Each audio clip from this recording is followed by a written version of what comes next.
I'm just in my car today, but what I want to talk to you about is imposter syndrome as an engineer, as API inspectors, as a programmer, any technical career where you have a lot of knowledge you're required to know. At one time or another, you're going to feel like you're incompetent. You're going to feel like you don't know what the fuck you're doing. You don't belong. I'm not good enough. I'm stupid.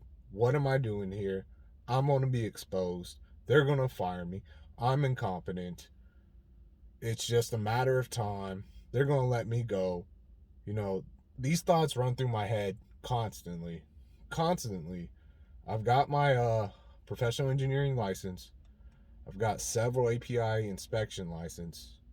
You know, I've done the work before, and at times I look at drawings, I'm like, I don't know what the fuck I'm doing. And you feel stuck. You don't know where to go. Anxiety creeps in you. Those deadlines pile up. It could be overwhelming. You could feel trapped. You could feel like I hate my career. I hate my life. I don't know what I'm going to do. This is the only thing I got my job in. Now I'm stuck here. Now I can't make a transition. I can't make enough money anywhere else. So, what do you do? Well, you just got to start reading.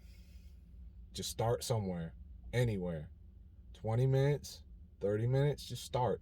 You know, start reading the code books. Look for old projects. Start reading the old projects. You know, you can ask sometimes, but sometimes people don't know. But yeah, you just got to dig through those freaking books, man. You just got to put in time. And as you put in time, those feelings of inadequacy will start to diminish. They'll still be there. You'll still think you don't know what the fuck you're doing, but at the end, you'll probably produce something. Probably produce something. It might not be perfect. It might have a few mistakes. But at the end of the day, if you're producing a report and it's a specialized report, the people reading that report probably aren't going to know what the fuck you're talking about anyways. They're not going to know the formulas. They're not going to know. The bottom line is they're going to want to know what doesn't work, what works, what it's going to cost. So if you're swaying all the technical details, people aren't going to pay attention to that. In fact, when I review reports, some of the number one things that I get comments on from people reviewing them is, oh, the tank number's wrong. Oh, there's a typo here. They never find technical mistakes. You know, it's your job to kind of try to get as much information together as possible and just do your best. And if you fail, you learn, you grow, you know. So if you're struggling with this imposter syndrome that I don't know what I'm going to do, I'm not fucking good enough, um, I would suggest just do this. Set amount of time. Say 1 hour, 2 hours, hit the timer and read whatever. Like, write a list of resources down, just go through those resources for that set amount of time, and you will be closer to your answer. You've got to play games that allow you to overcome these anxieties that face you. Because as a student as well, you don't know what the fuck you're doing. So hand write out the examples. If you have to hand write the code to understand it, do that. You know, put a little time, and as you feel more comfortable, you're going to want to put more and more time in. You're going to be willing to do more and more. But breaking that barrier is so difficult when your mind is frozen with anxiety, and that's what you got to overcome to be an engineer, to be a technical writer, to be a programmer. You have to overcome those blocks when you don't know what the fuck you're doing and you gotta produce something. So the best thing to do is just find a way to start.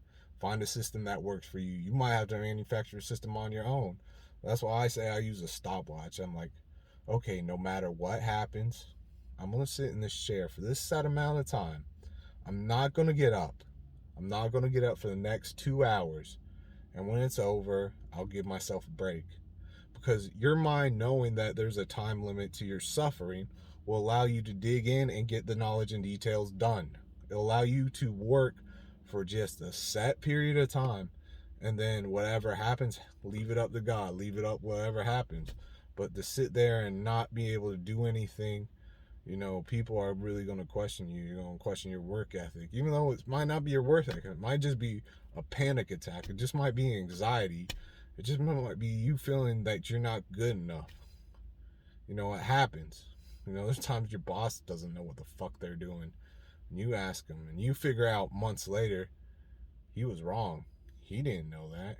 He's not as smart as he thinks he is. Because some of these people at the top think they know everything. And they will literally lie to you. And you'll figure out later when you're reading a code book that they're full of shit. So the point is, create your own system. Just get started. Do a set amount of time to work on one particular problem and move on to something else. And then do that the next day and the next day and the next day, your allotted amount of time. Because for you to enter a problem you don't know how to do with no set amount of time, your mind is going to freak and say too hard. It just is. That's just how we're built as humans. So give yourself a little bit of a time limit. Maybe a material. I'll go over this material during this time limit, and then move on to something else. And if you still struggle, you can ask someone with more knowledge if that's possible. That's not always possible. Some of the stuff, you're not going to have people with knowledge on it. But that's my best recommendation. I go through it probably every day, maybe once a week, twice a week, or sometimes every day. But yeah, pretty frequently I have these mental meltdowns. I have to pull myself back in because I wasn't the genius in school. I wasn't the best student, but it's being able to work through these anxieties that are going to get you further in your career, in your technical career. So I hope that helps.